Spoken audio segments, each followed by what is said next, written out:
अस्सलाम वालेकुम जी, अहमद शेख आप लोगों के साथ फौजी फूड्स लिमिटेड FFL इसका फंडामेंटल और रिज़ल्ट एनालिसिस आप लोगों के साथ मैं शेयर करने जा रहा हूं। और सबसे पहले फंडामेंटल एनालिसिस करते हैं, फिर उसके बाद रिज़ल्ट एनालिसिस करेंगे और उसके बाद मैं आपसे डिस्कस करूंगा कि इसका ट्रेंड क्या है, बाइंग एरिया क्या है, स्टॉप लॉस क्या है। तो ये सारी चीज़ें प्लस टारगेट प्राइस 31 दिसंबर 2021 तक के लिए क्या हम प्रोजेक्ट कर सकते हैं, इस हिसाब से आप इस वीडियो के साथ जुड़े रहे हैं। इक्विटी इनकी नेगेटिव है जी, क्योंकि मुसलसल हैवी लॉसेस की वजह से इनकी इक्विटी नेगेटिव हो चुकी है। लॉन्ग टर्म लाइबिलिटीज़ इनकी 6.2 बिलियन की हैं, 6.3 बिलियन आप कह लीजिए तकरीबन, और करंट लाइबिलिटीज़ हैं 9.6 बिलियन की। टोटल लाइबिलिटीज़ है 16 बिलियन अप्रॉक्सीमेटली। तो डेट टू इक्विटी तो ऑटोमेटिकली नेगेटिव है, क्योंकि इक्विटी ही नेगेटिव है तो बाकी लाइबिलिटीज़ मतलब इसलिए डेट टू इक्विटी रेशो इसकी कंसीडर करना ज़रूरी नहीं है। करंट एसेट्स हैं जी 4.2 बिलियन के, इसमें इन्वेंट्री शामिल है 1.2 बिलियन की, तो 3 बिलियन के हैं जी क्विक एसेट्स। करंट रेशो इसकी कोई ख़ास नहीं है 0.44, क्विक रेशो है जी 0.31। मतलब इसकी फंडामेंटली अगर हम बात करें तो फंडामेंटल बेसिस पे ये कोई अच्छी कंपनी कंसीडर नहीं की जा सकती। इसकी पेरेंट कंपनी है, मतलब ये सब्सिडरी कंपनी है FFBL फौजी फर्टिलाइज़र बिन कासिम लिमिटेड की, और फूड सेक्टर में आती है, food and personal care sector में, जिस सेक्टर में दूसरे इसके जो स्क्रिप्ट्स हैं या कंपनीज हैं वो हैं BNL बनी limited, unity, MFL, TOMCL, ASC, तो अल शहीर कॉरपोरेशन। इस सेक्टर की अदर कंपनीज ये हैं। बिजनेस नेचर या बिजनेस इनका क्या है जी, वो 2-3 ब्रांड्स आजकल काफ़ी चल रहे हैं, मतलब नाम सुनने को मिल रहा है, 2 का तो ख़ास तौर पे। एक है जी नूरपुर ब्रांड है, जिसमें मिल्क भी आता है, मिल्क पाउडर भी आता है और बटर भी आता है। इसके अलावा दोस्त टी है, जो ये चाय वगैरह के पॉइंट ऑफ व्यू से, और कुछ जूसेस हैं मस्ट ड्रिंक के नाम से। तो ये है जी बेसिकली इनकी बिजनेस प्रोडक्ट्स और बिजनेस नेचर। तो फौजी फूड्स लिमिटेड अगर क्वार्टर का रिजल्ट एनालिसिस करें तो आप ये देख सकते हैं 43% अप्रॉक्सीमेटली इनकी सेल्स में इजाफा हुआ है, 71 करोड़ रुपए का तकरीबन 1.5 अरब से 2.25 अरब से थोड़ी सी ज़्यादा अमाउंट रेवेन्यू जनरेट हो चुका है। 17% इनकी प्रोडक्शन कॉस्ट कम हुई है, मार्केटिंग एंड डिस्ट्रीब्यूशन कॉस्ट इनकी कम हुई है 3.62%, एडमिनिस्ट्रेटिव एक्सपेंसेस इनके कम हुए हैं 2.14% से। अदर इनकम इनकी थोड़ी सी बढ़ी है 0.41%। फाइनेंस कॉस्ट इनकी हाफ से भी कम रह गई है, तकरीबन 20.46% कमी हुई है फाइनेंस कॉस्ट में, तो ये एक बहुत बड़ा मार्जिन यहाँ से भी इनको मिला है।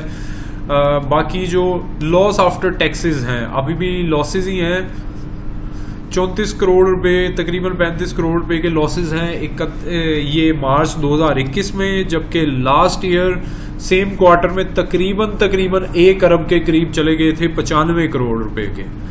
तो लॉसेज में 42.50% कमी हुई है, जो कि एक बहुत अच्छी इम्प्रूवमेंट है। जितनी इम्प्रूवमेंट सेल्स में हुई है तकरीबन उतनी ही इनके लॉसेज की कमी में हुई है।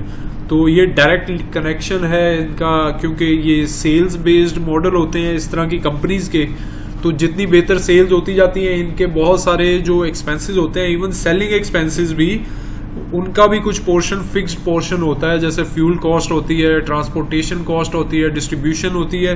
तो क्वांटिटी अगर कम सप्लाई कर रहे हैं तो भी कॉस्ट वो फिक्स रहती है, अगर वो क्वांटिटी बढ़ा दी जाए तो वो अमाउंट, तो क्योंकि एक शहर से दूसरे शहर की ट्रांसपोर्ट है या लोकल भी कुछ डिफरेंट डिस्ट्रीब्यूशन पॉइंट्स पे पहुंचानी है, तो वो कॉस्ट तो तकरीबन सेम रहती है। तो इस वजह से इनको मार्जिन यहाँ पे भी मिल जाता है। बाकी फिक्स कॉस्ट में फैक्ट्री और रेंट वगैरह और बहुत सारी ऐसी चीज़ें होती हैं, सैलरीज होती हैं, जो परमानेंट स्टाफ होता है, तो ये फिक्स कॉस्ट में इनको मार्जिन मिलता है। जब सेल्स बढ़ती हैं तो उनकी परसेंटेज में मार्जिन निकल आता है। तो इस तरह से लॉस पर शेयर है जी 0.43 रुपये, जबकि लास्ट ईयर सेम क्वार्टर में था 1 रुपये 19 पैसे का लॉस। तो अभी शेयर जो है अप ट्रेंड में है। 31 दिसंबर 2021 तक का टारगेट प्राइस 20 से 21 रुपये का हो सकता है, लेकिन माइट पॉसिबल कि ये 19-20 से ही रिवर्स हो जाए। अप ट्रेंड में है और स्टॉप लॉस पॉइंट आपका अगर बहुत ही इंट्राडे और इस टाइप की आप ट्रेड ले रहे हैं, शॉर्ट टर्म ट्रेड ले रहे हैं, तो फिर 15 रुपये 75 पैसे आपका स्टॉप लॉस पॉइंट होना चाहिए। और अगर आप थोड़ा सा टाइम होल्ड करने के लिए ले रहे हैं तो फिर 13 रुपये 75 पैसे से नीचे जब भी क्लोजिंग दे तो स्ट्रिक्ट स्टॉप लॉस आपका ये पॉइंट होना चाहिए।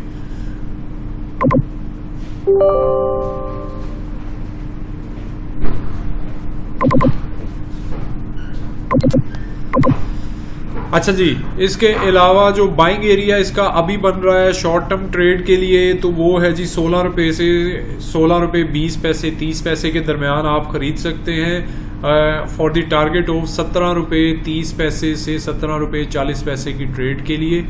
तो ये इनिशियल आप शॉर्ट टर्म ट्रेड 1-2 दिन के लिए या इंट्राडे के लिए आप एंट्री ले सकते हैं।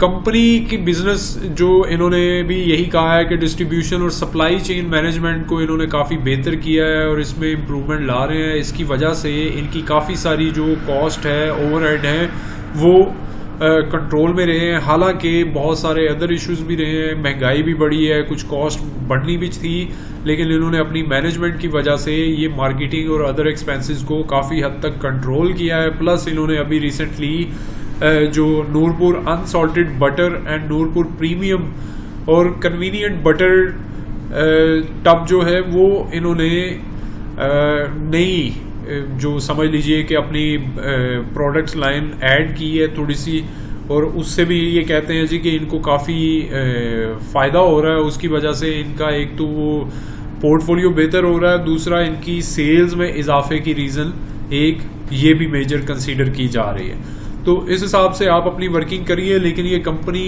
इन्वेस्टमेंट के पॉइंट ऑफ व्यू से कोई ख़ास कंपनी नहीं है। अगर आप इसमें इन्वेस्ट करना चाहते हैं तो जब तक ये इसके लॉसेस कवर होना नहीं, अभी वैसे काफ़ी इम्प्रूवमेंट ज़रूर हुई है, इस वजह से आप 4-6 महीने के लिए इसको लिया जा सकता है। लेकिन लॉन्ग टर्म के लिए क्योंकि वही कंपनी सूटेबल होती है जो रेगुलरली एक तो डिविडेंड दे, कोई पे आउट दे या बोनस शेयर्स इशू करे, उसके अलावा उसमें बहुत बेहतरी आ रही हो, quick assets, current ratio, price earning ratio, ये सारी चीज़ें बाकी जो इसके सेम सेक्टर के दूसरे मेजर प्रोडक्ट्स हैं उनके मुकाबले में तकरीबन चले थोड़ा बहुत तो फ़र्क होता है, वो रेशोज़ का बहुत ज़्यादा फ़र्क ना हो। अब बाकी आप देखें कंपनीज तो वो प्रॉफिट में जा रही हैं, ठीक है, उनकी प्रोडक्ट लाइन डिफरेंट है, लेकिन क्योंकि सेक्टर तो सेम है ना, फूड सेक्टर है, तो वो सारी की सारी फूड सेक्टर की कंपनीज ने अच्छा खासा प्रॉफिट दिया है इस बार। इनकी सेल भी बहुत ज़्यादा बढ़ी है लेकिन स्टिल लॉसेस में है। अब कम से कम इसको देखते हुए हम कह सकते हैं कि अगर इनकी सेल्स फर्दर 50% के करीब बढ़ती हैं तो फिर इनकी प्रॉफिटेबिलिटी रेशो एक रीज़नेबल हम कंसीडर कर सकेंगे कि जी इन्होंने 1-2 क्वार्टर्स के अंदर ही अपने आप को बहुत बेहतर पोजीशन में लाया।